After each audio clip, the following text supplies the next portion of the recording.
এই নাস্তিক কুলাঙ্গার হিন্দুরা কোরআনে পা রেখে অবমাননা করে মুসলমানের অন্তরে আগুন জ্বলে না, ওলামায়ে কেরামের অন্তরে আগুন জ্বলে। তাই এই মাহফিল থেকে এটাই জানিয়ে যাচ্ছি, কোরআনকে ভালোবাসতে হবে, কোরআনকে মহব্বত করতে হবে।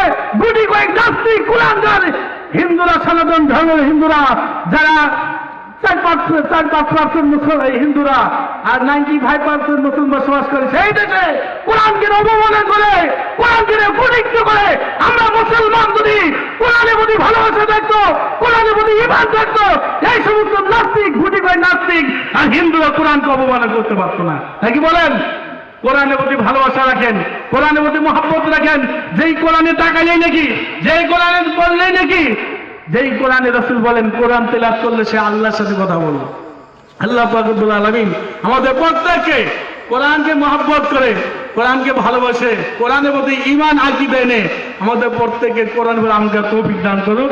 এখানে মাদ্রাসা, বিশাল মাদ্রাসা, এখান থেকে মানুষ বের হবে, মানুষ বানানোর কারিগর এই প্রতিষ্ঠান।